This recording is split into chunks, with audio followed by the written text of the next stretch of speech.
And a special good morning to each one of you. Uh, we should be, if you followed the outline on chapter 8, and we will be, but I decided to throw a bonus in. Proverbs 6.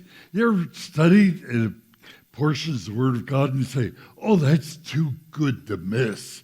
Let's put that one in too as well.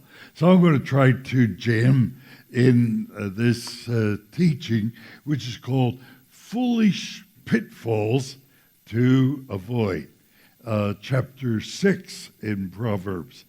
And it begins with, my son, if you have put security to your neighbor, which means you have actually put money down for him and have given your pledge for a stranger, if you are snared in the words of your mouth, caught in the words of your mouth, then do this, my son, and save yourself, for you have come into the hand of your neighbor. Go hasten and plead urgently with your neighbor.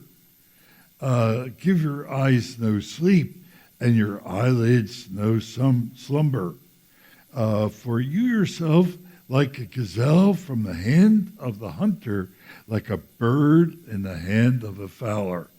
Well, in this section in Proverbs, Solomon raises a number of very pitfalls that lurk on our pathway in life, especially for the young person and the inexperienced person, who at times, if they don't have the wisdom of God, act foolishly. So therefore, despite the large amount of space given over to warning against sexual impurity, which we did last week in chapter 5, the last part of chapter 6, and chapter 7, there still are a number of other traps into which an unaware person could bring harm and hurt to themselves. Proverbs wants to supply us with wisdom from above that will help us relate to our families, our friends, our communities, and even the leaders in our nation. In Proverbs 6, the wise sage teaches us that we need to resist everything that smacks of naivete and avoid practices such as bad business practice, plain laziness, all sorts of lying, every kind of cheating, and all kinds of evidences of pugnacious spirits.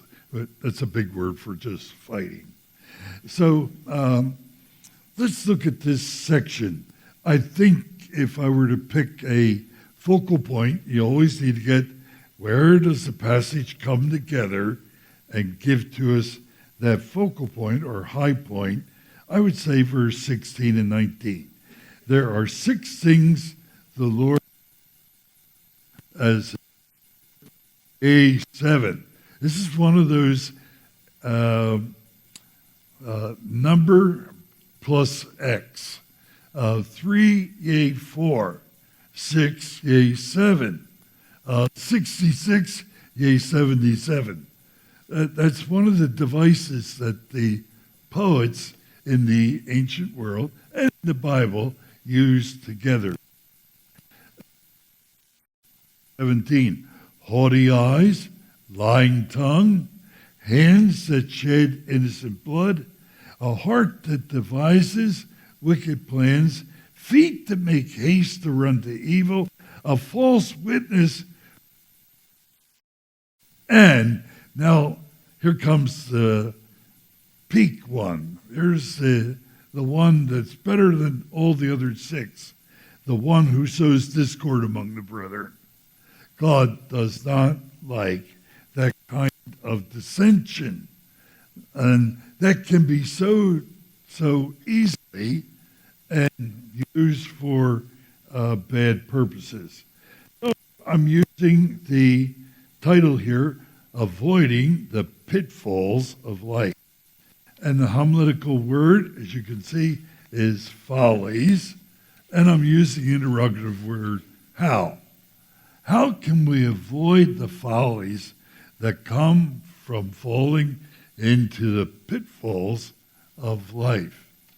And we list them here. There's a folly of overextended debt, the folly of laziness, the folly of deception, the folly of practicing 7 deadly sins, which the worst is dissension, creating agitation among the people.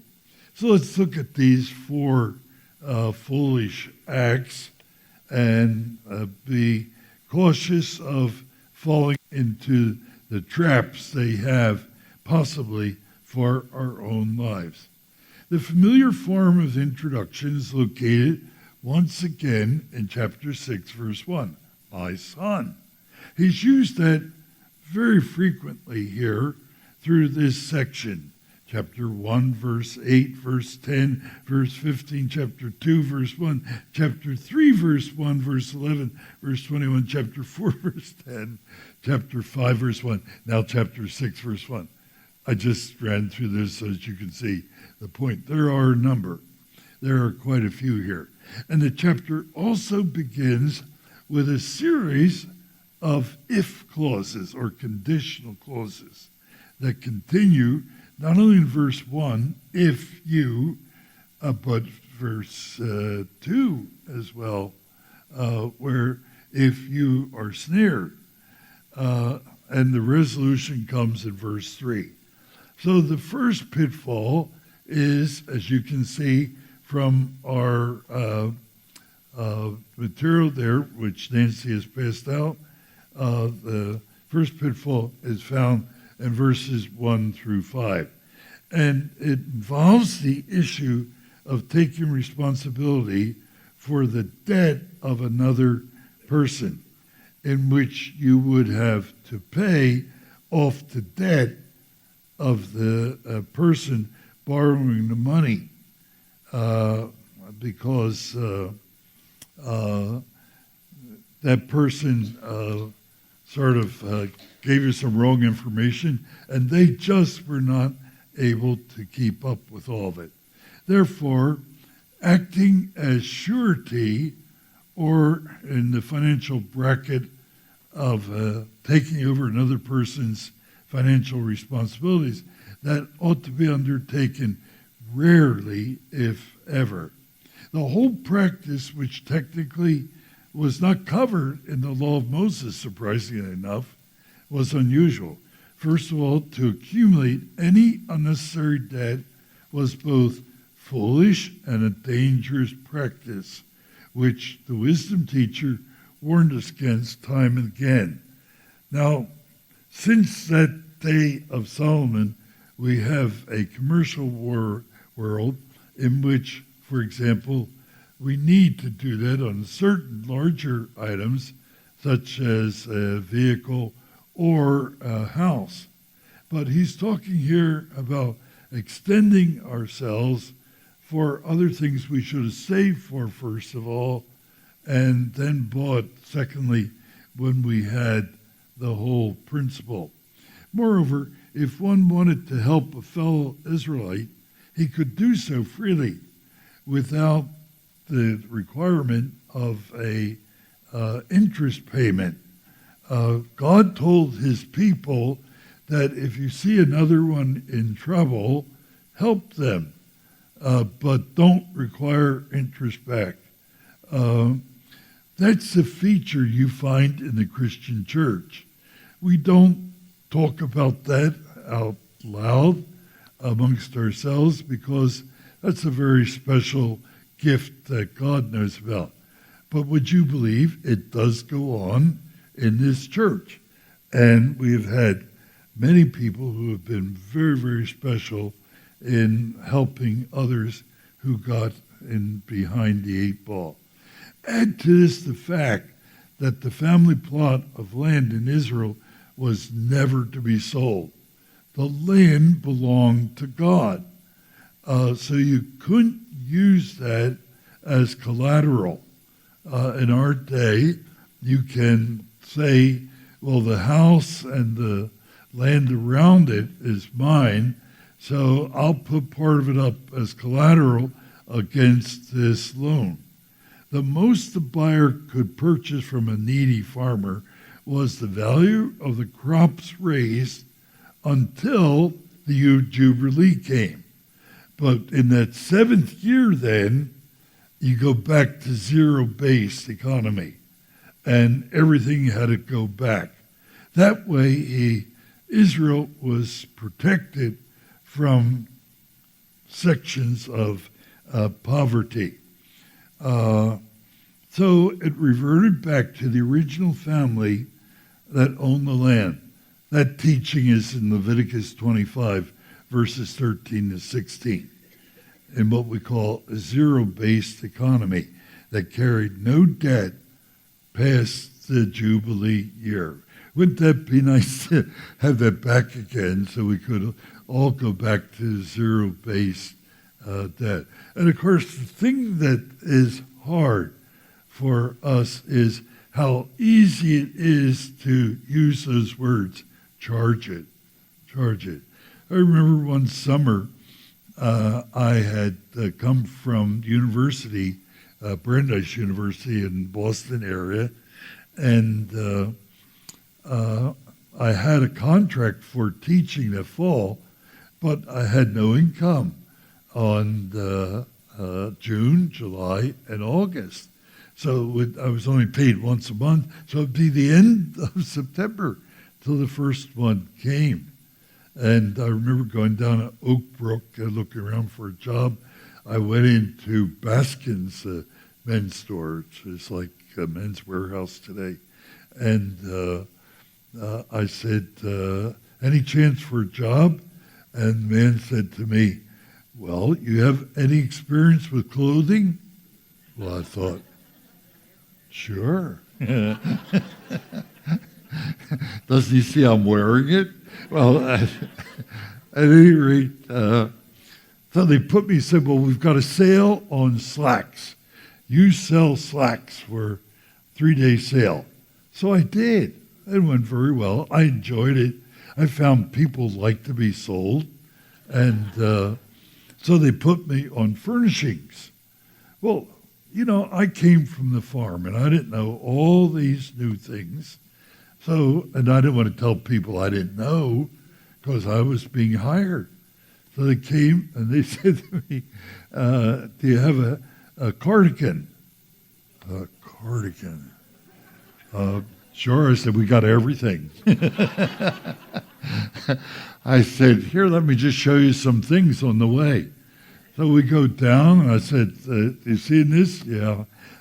That's not a cardigan. Yeah, I said, I know. Do you see this? Yeah, I know. I want a cardigan. So we got over to the sweaters, and they said, there's a cardigan. I said, told you we were coming in. But I was faking the whole thing. I just didn't know. Then one man came in, and I said, can I help you? Because, you know, there were 8 or 10 of us there, and we had to take our turn. And once you took your turn, you were out till the next 10. So a man was standing there, business was slow, and I said, can I help you? No. He said, you don't have the stuff in here that I'm interested in. I said, why? What do you like? He said, I don't want that $2 socks. I want real socks. Well, I said, we got some for $5. He said, no. He said, I said, tell you what. He said, my wife's down shopping down there. I'm just standing here. I said, well, come on, let's have some fun. I said, let me show you some Italian knits. He said, what do they run? I said, $325. Oh, he said, look at it, it's probably cheap. And I said, no, you'll like it. So he looked at it, and I said, here, try that on. You don't have my size. Yeah, I said, what are you, 3X? Yeah, 3X. I said, oh, and I got one for you. So I put it on him, and He said, it's okay. I said, how many do you want, 3 or 4? He said, I'll take 2. And then I said, well, you anything else? No, he said, that's enough. I said, will this be charged? He said, charge? He was mad I said that. He was insulted. He said, no, this is cash. So he reached in his pocket, took out rolled the bills, and he started spinning them, bum, bum, bum, by the hundreds, and dropped down $600, just like that. Yeah. Well, I thought you'd be interested in that story. You want to know what that illustrates, I know. It's what we're talking about. So the loan was secured with a pledge that could not involve anything that was essential to the borrower's livelihood. He couldn't use as collateral the millstones because he needed that every day to put the wheat or the rice or grain to smash that so he could make bread. And Deuteronomy 24, verse 6 says that.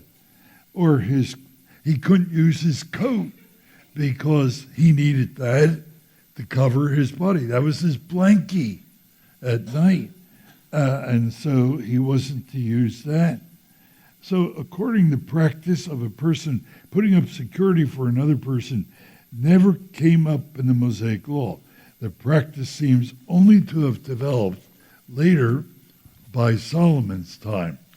So the situation in this warning, however, seemed to have been more informal, for there were no witnesses or documents that were to be signed. It was merely a verbal handshake or a gentleman's word, verse 2, sealed by that handshake. Yeah, even in verse 1, he talks about that putting forth the hand. Surely a surety must have been made between friends, but since the word neighbor could be applied more broadly, as you see in Exodus 20, verse 17, it could, I suppose, involve almost anyone in Israel.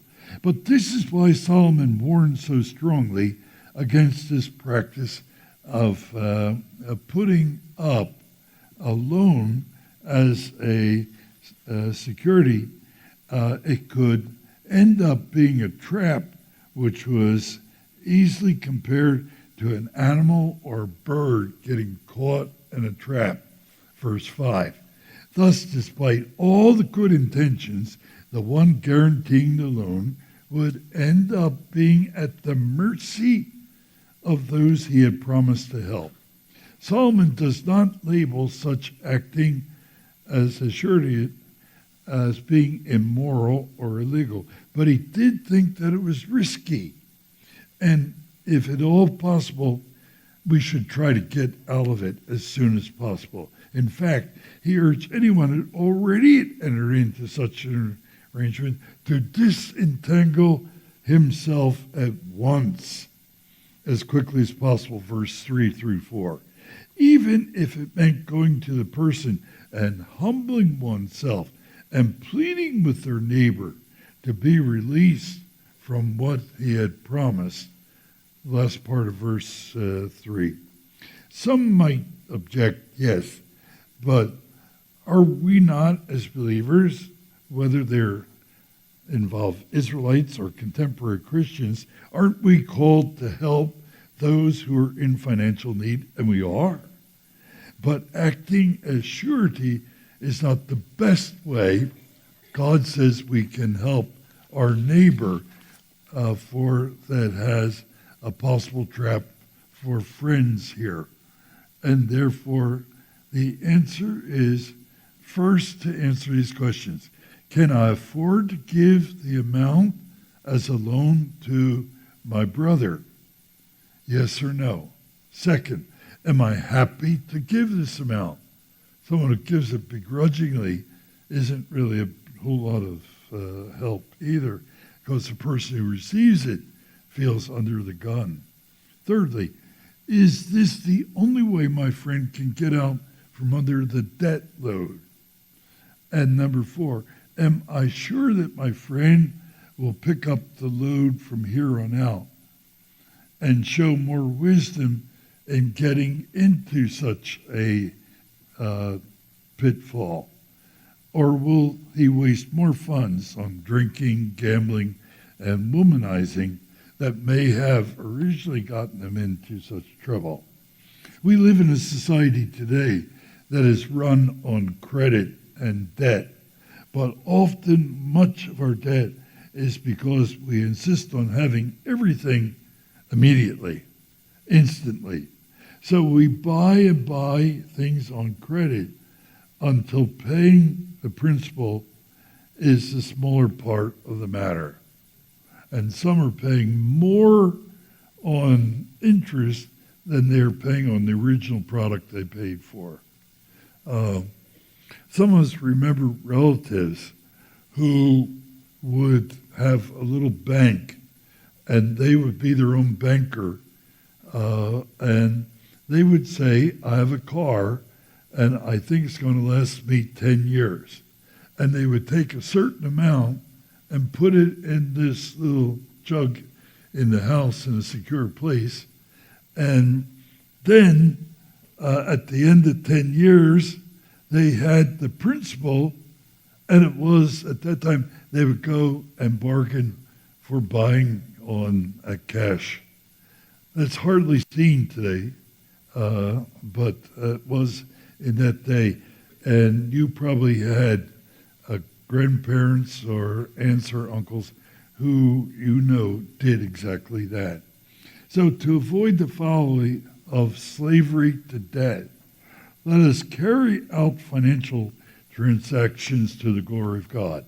Beware of easy credit and place our money in savings until we are able to make that major buy. Now, we can't do that in the case of a house or transportation usually. So that has put us into what I would call commercial loans. And the Bible is also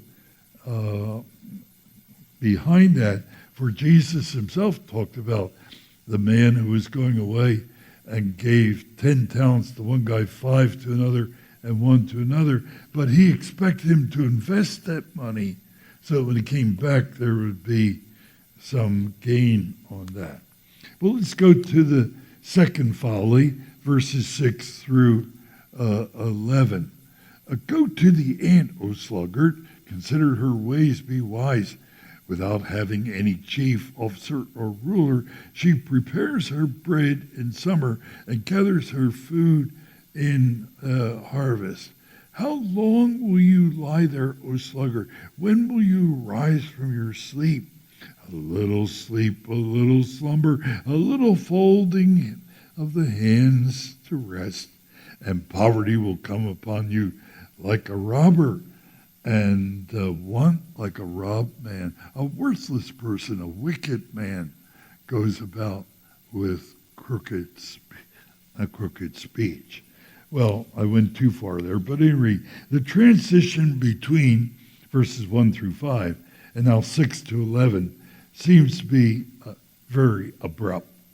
It may be that the teacher had just finished teaching us about one route to poverty, and now he is warning us about a second route to poverty, and that is just as troublesome.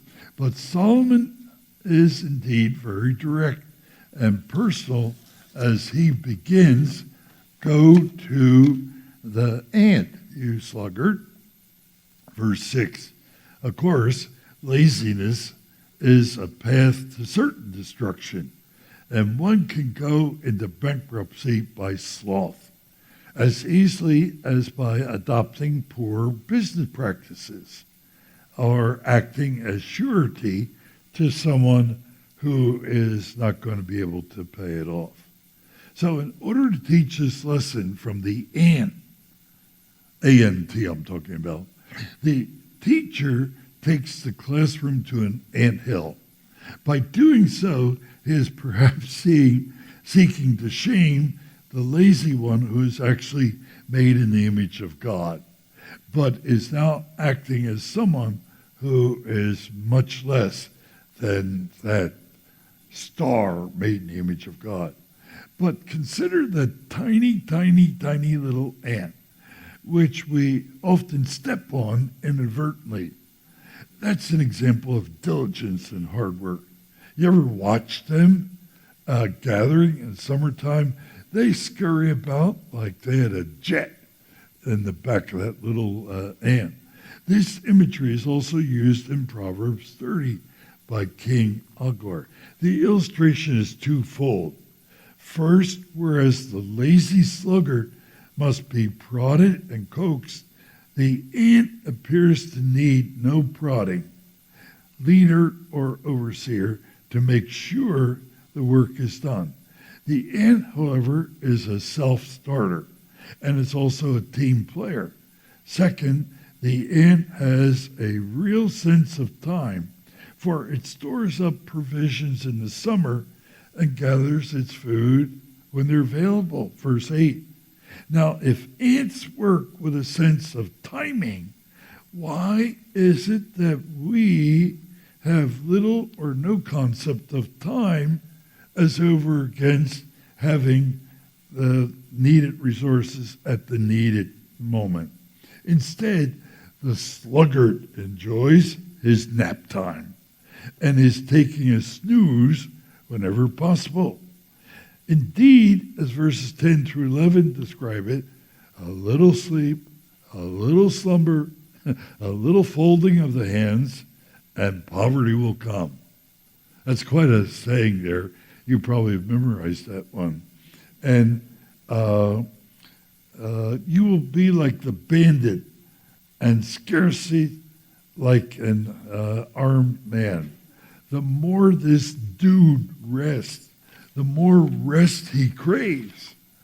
And the alarm clock may go off in the morning, but he repeatedly hits the snooze button, for he is a procrastinator and one who is totally motivated to do anything on his own that he sees needs to be done around the house or in the environment, perhaps another day. Such laziness will result in poverty and also in scarcity.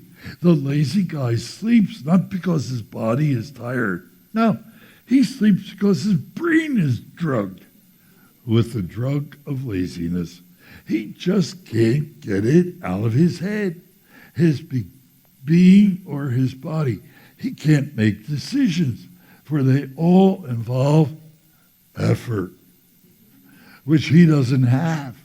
Soon, every area of his life is affected. He seeks only relaxation, sleeping, and procrastination. He's a burden to the family, a burden to his employer, a burden to himself. This guy needs help. Help. The third folly, verses 12 through 15, the folly of deception.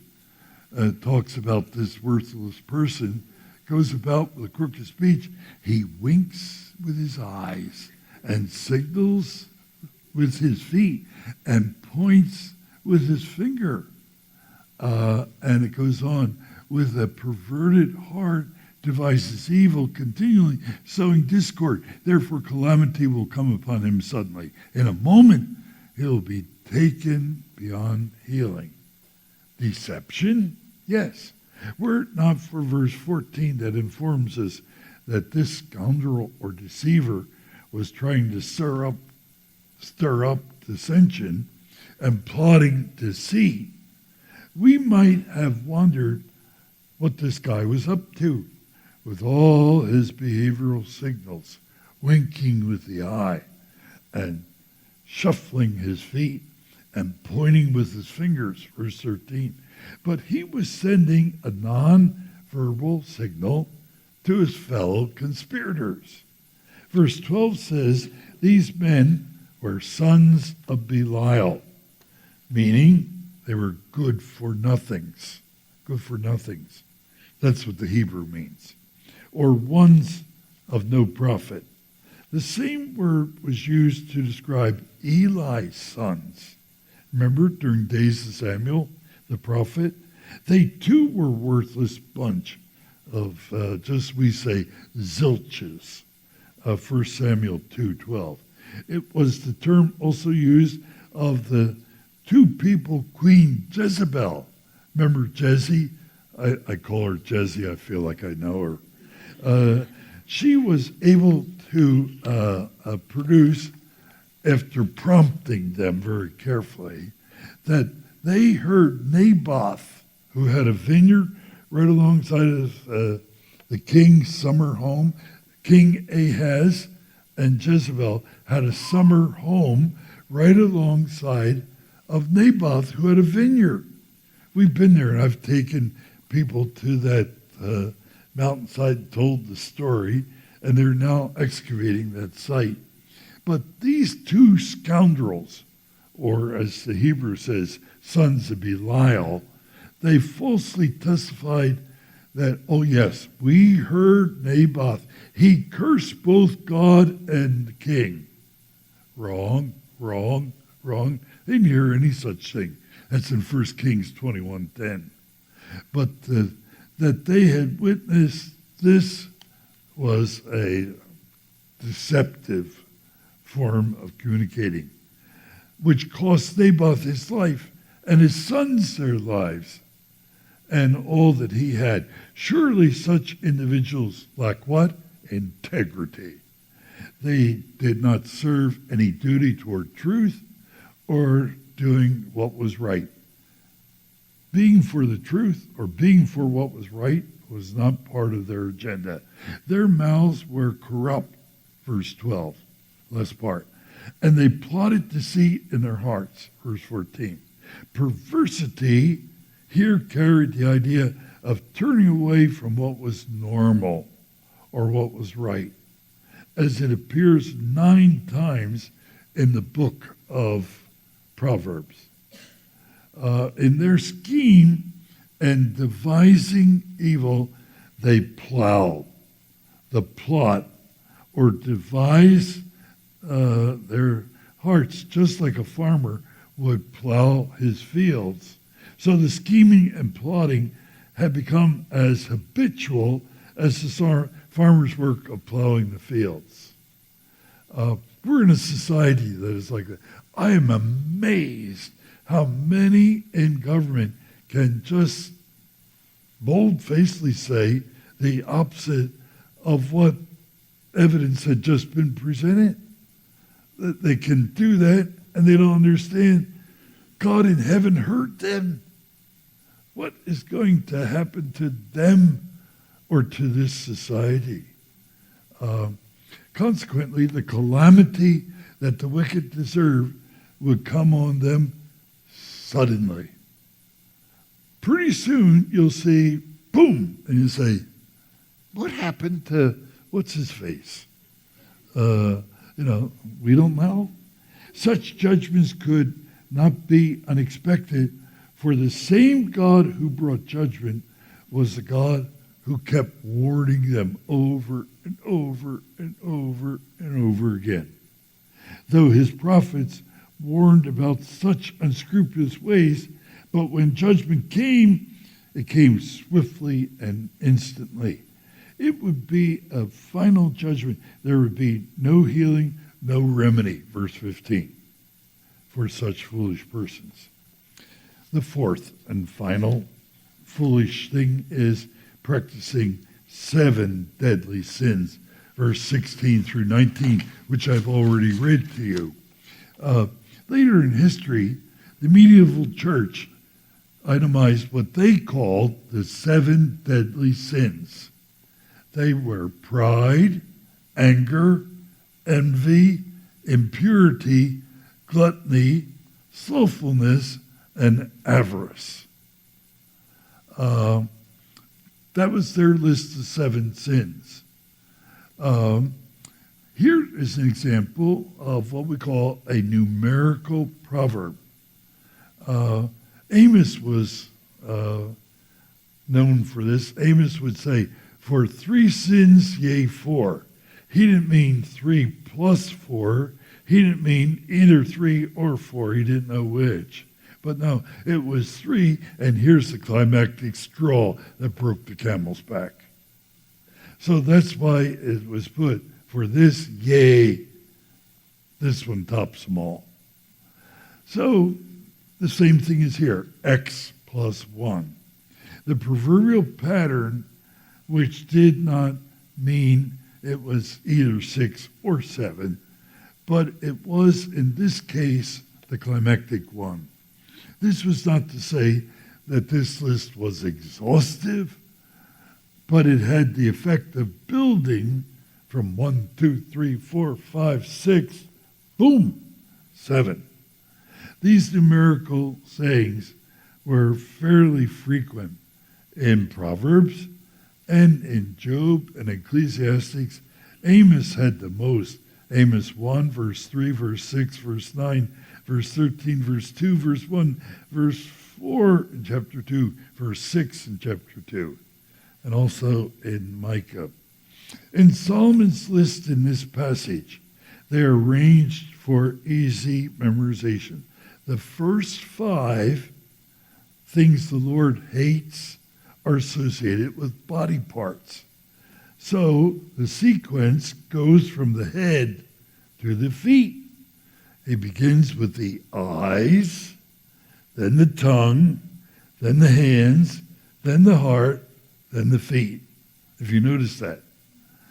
And the Lord's attitude towards the ways of the wicked is set forth most decisively, for he both hates these sins, look at that word there, he uses it purposely, and finds them detestable. Detestable. God is not pleased with pagan practices, but neither is he pleased with unethical conduct either. So, here the list of detestable sins. What's the first detestable sin? Haughty eyes. Verse 17. These are literally high eyes, which signal a proud look and an arrogant heart. Arrogant persons tend to vaunt themselves against any and all who stand in their way. But at the root of this spirit lies haughtiness that wants to challenge God. And the one that refuses to acknowledge their own finitude and creatureliness is especially needs help. So the question must be asked, do I have a bloated view of my own abilities and importance? Do I look down with contempt on those I do not feel reach my standard? And I think you shake your hips when you say that. 2, the second detestable thing is a lying tongue, verse 17, which is a metonymy. It's a figure of speech. A metonymy means to change, meta and nomos, name, to change the name, for one who has no regard for the truth. So you could call this a crooked tongue, meaning a harmful one, especially one that slanders others. But all truth is God's truth, and it is grounded in him. That is why God is called, Psalm 31, verse 5, the God of truth. The God of truth. That's his identity. But when men and women speak with lying tongues, they twist, they pervert, they distort the very being, much less the correct teaching about God and about what is going on. The reason these liars cannot get it right is because Satan himself does not hold the truth. So where did they get this practice from? The devil. The devil. And there is in the devil no truth in him. John 8:44. These who mimic Satan and his ways of handling what are so-called facts, arouse what? The wrath of God. Do you hear it? The wrath of God. So that's not our job to correct them. God says, I heard that. Don't worry. I got it covered. God's children are called to put off all falsehood and speak truthfully to their neighbor. Ephesians 4:24. Adamant and continuous refusal to speak the truth will result in the fact that all liars having their place where? In the fiery lake of burning sulfur. Revelation 21, verse 8. And I wonder if mortals made in the image of God are listening. Did they hear it? Hey, stop that. The third detestable, deadly sin that God hates are hands that shed innocent blood. Verse 17, the last part. None other than King Manasseh was guilty of this sin.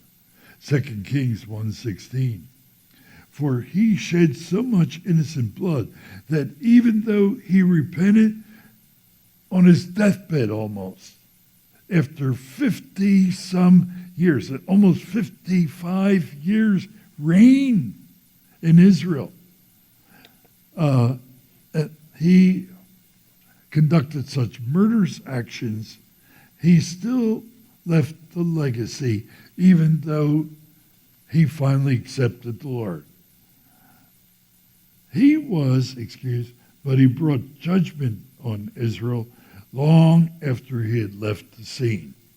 So we wonder why, with good King Josiah, his grandson, who was a spectacular boy, 8 years of age until 39 years of age, he ruled in an exemplary way, following the path of his father, quote, quote, David, who was in 1000, and this boy was born in 640.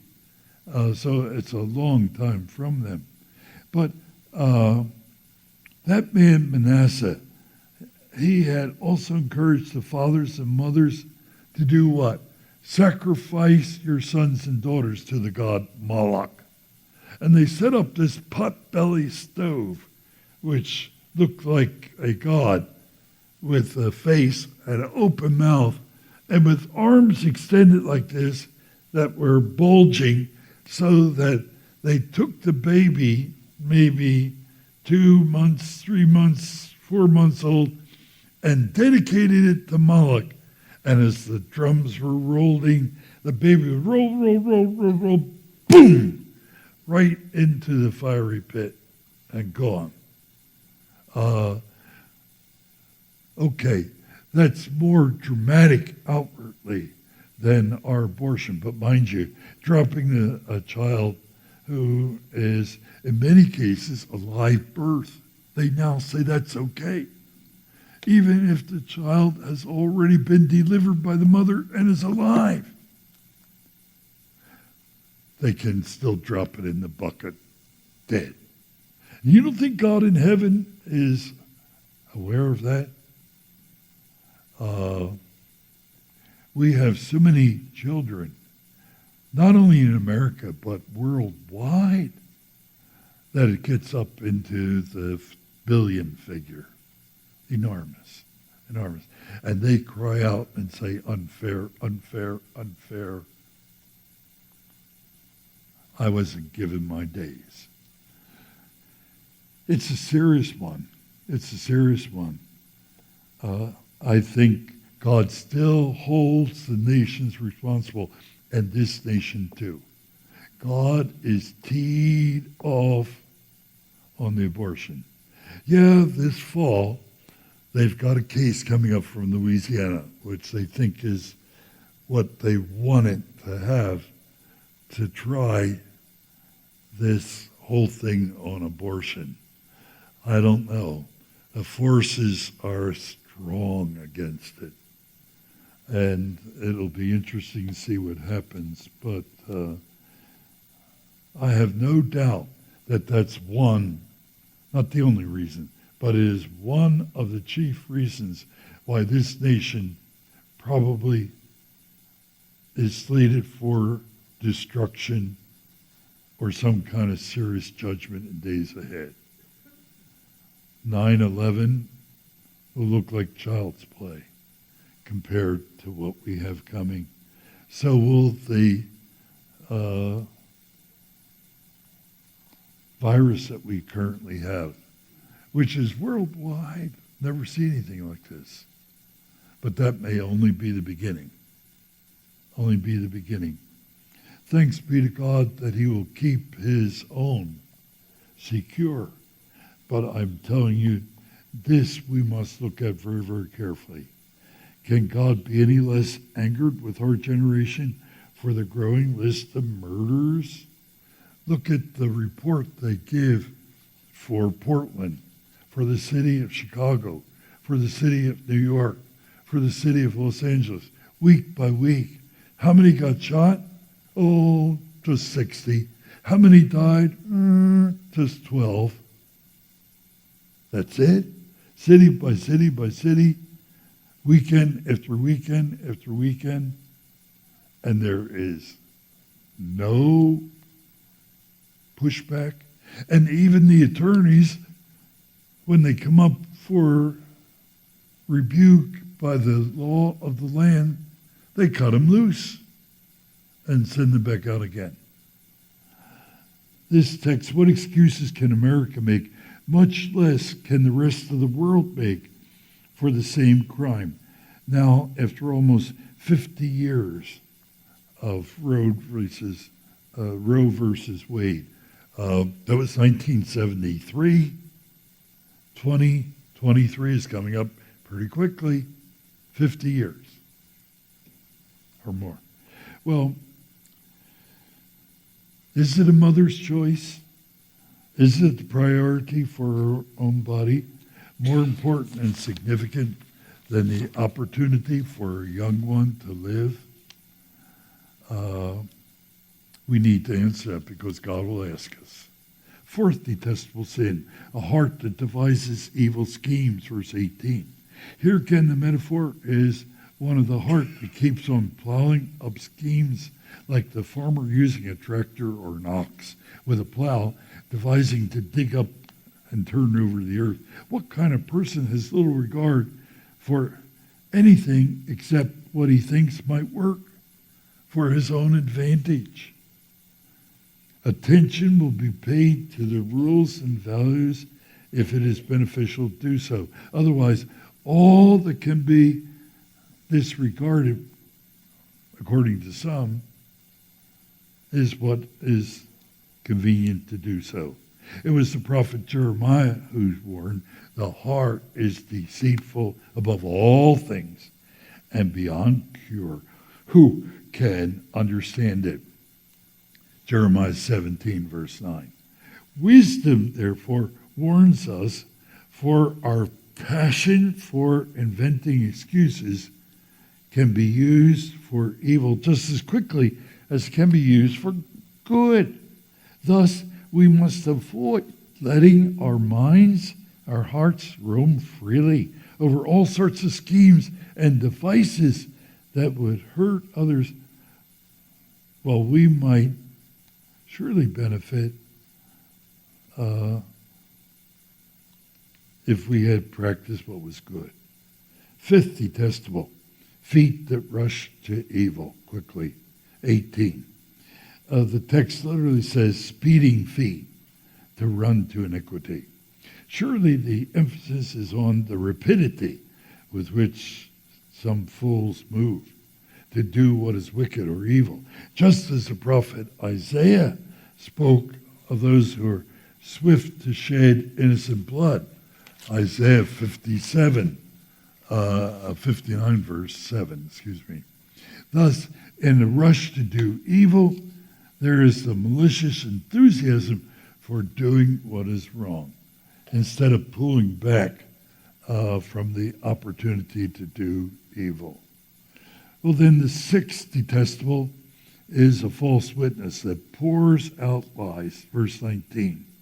The lying tongue was already mentioned, but in this case, it seems the official action that leads to affecting the lives of others adversely. Again, the literal rendering is the one in the habit of breathing out deceptions in the witness of a falsehood. The whole attempt here is to subvert justice from being rendered in the courts. It's not only a falsification of the facts, but it's the creation of stories and fictions that never took place. And ladies and gentlemen, this is today. This is today.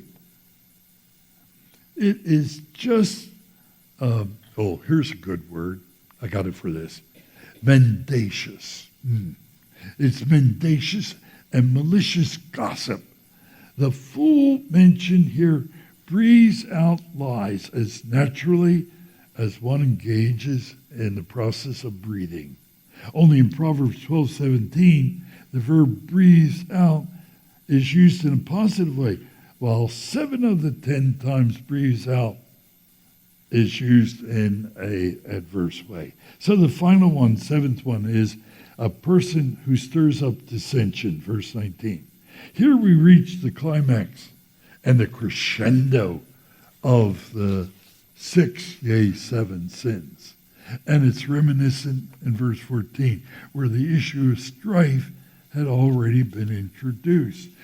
It says that God places such a high value on unity that it's celebrated in Psalm 133, verse 1. It says, how good and pleasant it is when brothers and sisters live together in unity.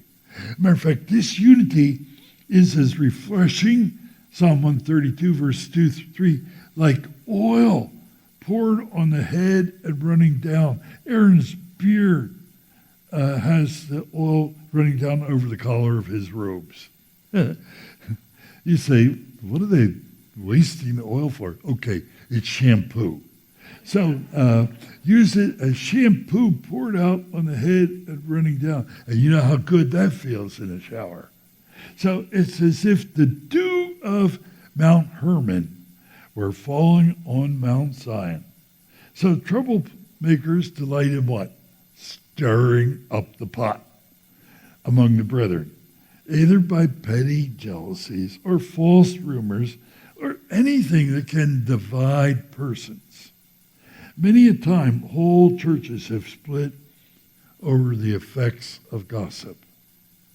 Tattletale lies or anything that can destroy harmony of the group, which in some cases never happened.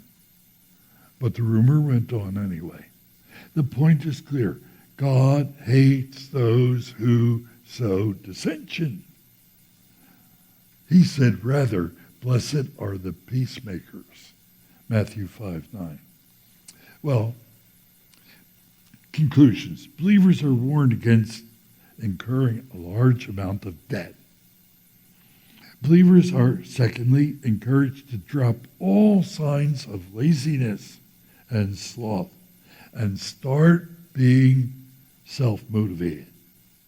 Third, believers are also to avoid evidences of deception and lying, for such perversity and forwardness exposes a bad heart and the heart of a schemer.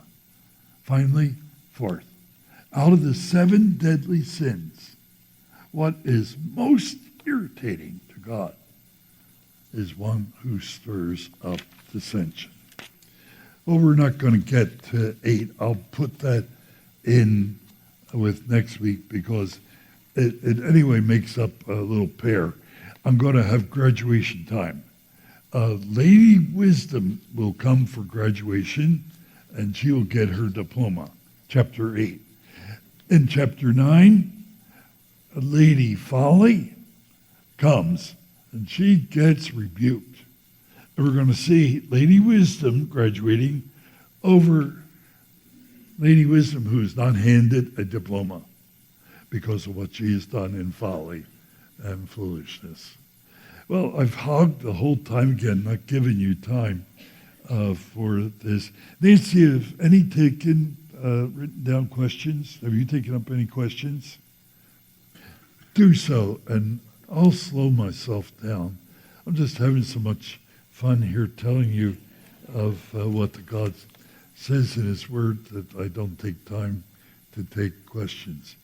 But I hope that the harshness of our passage is one in which you're reminded of how gracious God is and what he has delivered us from that ordinarily would be coming to us, but doesn't come to us because the love and mercy of God. Has he warned us? Yes. Has he warned our nation? Oh, yeah. Does he want us to experience harm and judgment? No. No way. That's why he wrote this here. So we would see it and get smart and have understanding. May God grant that to us. Join me at a closing word of prayer. Lord Jesus, your word is too plain. We wish it were more complicated so we could have an excuse. But it's plain. We see it. And it puts shivers up and down our spine. Were it not for your grace, were it not for your mercy, were it not for your urging us, don't go that way. So I pray for your help. And thank you for being with us. Thank you for giving us this portion of your word. You meant it for our help, for our health, and for our enjoyment. For we pray these mercies in your wonderful name. Amen. Well, God bless you. Thanks for attending the session with us.